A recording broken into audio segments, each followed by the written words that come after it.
Welcome back to 7 Eyewitness News at noon. Americans feel unsafe sharing the road with those self-driving cars. A vote in California this week could allow more driverless cars on the road in San Francisco.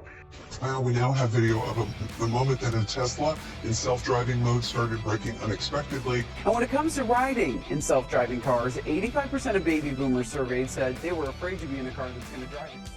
You tap an app, a glossy electric SUV, no human in sight, whispers up to the curb. Its doors open like a welcoming grin, and a smooth voice says, "Good afternoon." No tip, no idle chatter, just go. Tech blogs hail the moment as the dawn of safer, cleaner, stress-free travel. They cite 4 U.S. cities where robotaxis already whisk passengers 250,000 times a week. In Arizona, a brand new factory is gearing up to release 2,000 autonomous crossovers a year. Vehicles that can roll off the line and hit public roads in half an hour. Across the Pacific, a Chinese rival has already notched more than 11 million paid driverless rides, growing 3/4 faster than last year. In other words, the future isn't creeping toward us, it's flooring the accelerator. Fast tech, though, has a habit of creating slow disasters. The only question is whether we'll notice before the asphalt hardens around our lives. Wall Street, Shanghai investment houses, and venture funds from every time zone treat autonomy as the next smartphone moment, and their cash proves it.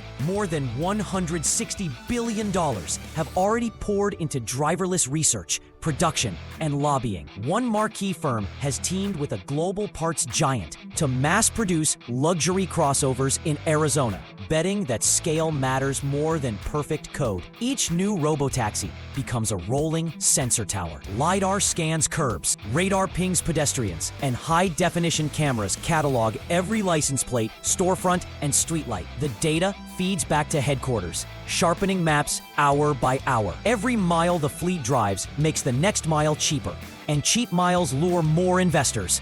One giant feedback loop of money, machines, and metadata. Occasional crashes barely dent the enthusiasm. After a test vehicle pinned a pedestrian and dragged her down a San Francisco street, pundits predicted a funding freeze. 9 months later, fresh checks arrived anyway.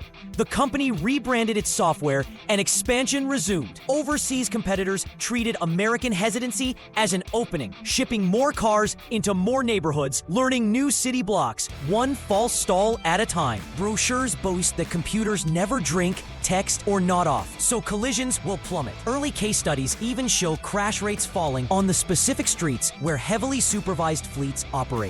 Yet the comfort evaporates when the code misreads reality. Today, many robotaxis still request remote help about once every 4 or 5 miles. A monitor seated in a warehouse thousands of miles away nudges the wheel when the car hesitates at a fallen branch or a wonky traffic cone. Video compilations from beta testers show sudden phantom braking on empty highways and ghost swerves triggered by sun glare. When things go wrong, they go wrong in ways no human instincts can repair. One driverless cab froze mid-turn, locking a busy intersection until distant staff wrestled control. Another sat politely behind a trailer, hauling a portable toilet, oblivious to the fact that the obstacle would soon move. The cars did not panic. They simply lacked the object permanence of a toddler. Software patches arrive weekly, but each upgrade uncovers new, unexpected anomalies. An algorithm that slows down for a plastic bag might speed up when encountering a stroller, mistakenly identified as a harmless cone. While overall safety may improve, individual errors become more peculiar.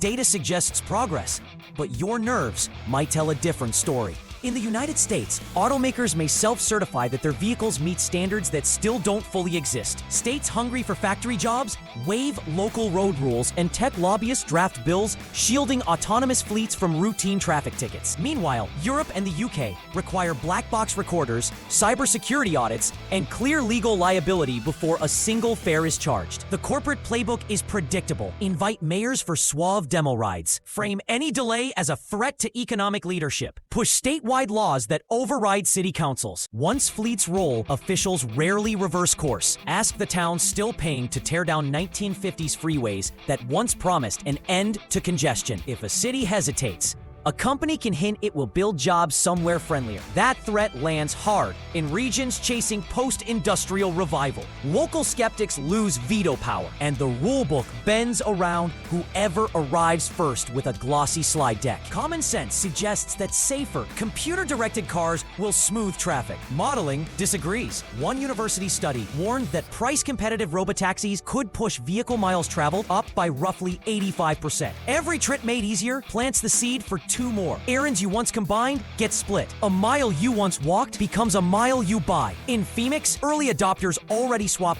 15-minute bus rides for 10-minute autonomous trips. In Greater Beijing, commuters gladly hand over $3 for 40-mile robotaxi journeys they would never attempt by train. Convenience balloons demand, and empty cars cruise in slow loops rather than pay to park. Congestion pricing, curb fees, or shared ride discounts could manage this well, but only if cities implement them before fleets scale. Delayed too long, and every spare lane becomes a rolling waiting room, humming quietly while your local bus struggles to merge. Cities grow like campfires, brightest in the middle, cooler at the edge. Autonomous travel flips the pattern by turning every seat into a private office. If you can answer emails or binge a show while riding, a 40-mile commute feels like bonus screen time, not drudgery. Developers seize the new math. County boards rezone wheat fields for AV-ready smart towns, stringing fiber lines, power conduits, and sewer mains across farmland. Upfront costs vanish into long-term bonds that mature long after current officials leave office. Cheap lots lure families outward, draining downtown foot traffic and tax revenue. Yet access is uneven. Booking a driverless ride demands a modern smartphone, a verified payment card, and steady cellular data, barriers that sideline teens, many seniors, and millions of unbanked adults. Inside remote assistance centers, humans still babysit fleets,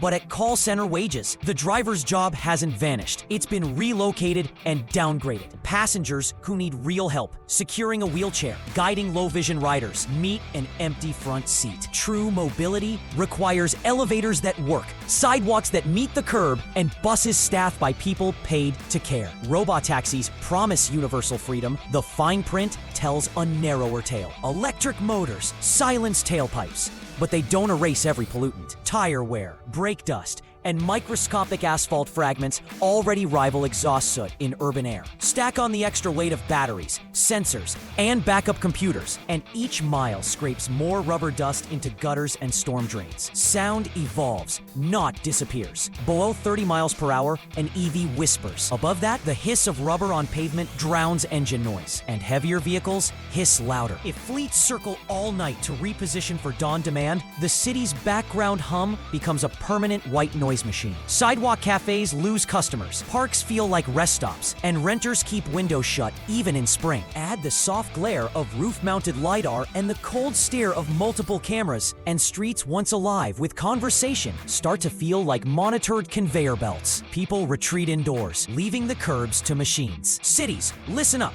You've got more muscle than you think, and you don't need sci-fi gadgets to flex it. Let me introduce the 7-step human playbook. Step 1, price the pavement. Stick a small toll on every car that rolls into downtown at rush hour, especially those empty robo-taxis. A few bucks is all it takes to make endless ghost loops vanish. Step 2, drop street filters. Park a couple of chunky planters or bollards at key corners. Buses, bikes, foolies, pedestrians, and delivery vans glide right through. Shortcut hungry cars hit the brakes. Traffic chills out. The air smells fresher, and you didn't need a 2-year study to do it. Step 3, turn parking lots into places. Convert surplus asphalt into parks, housing, or markets before fleets annex every open patch as a staging zone. The best time to dig up a lot is before it becomes a robot pen. Step 4, protect bus and rail lanes. Give buses and trains exclusive lanes or tracks. Steel and concrete outlast political mood swings, keeping high-capacity transit reliable long after marketing hype fades. Step 5, adopt a 20-mile-per-hour city center.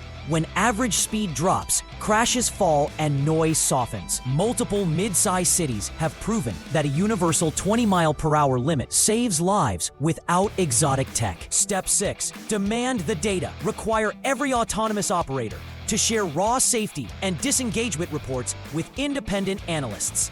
Early warnings mean hazards get fixed before someone pays in blood. Step 7, keep streets human. Host block parties, open street days, and pop-up markets.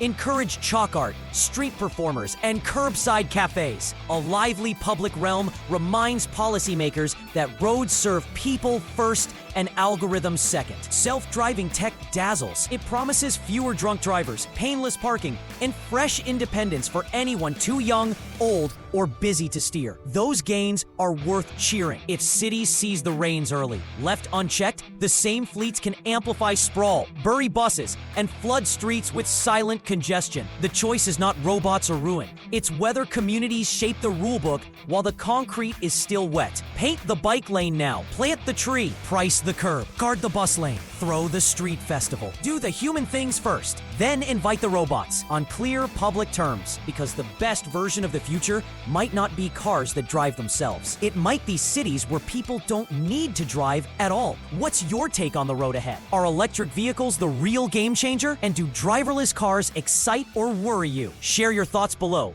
Hit like if this breakdown fired up new questions, and tap subscribe so you never miss a turn on our all things auto journey. See you at the next stop.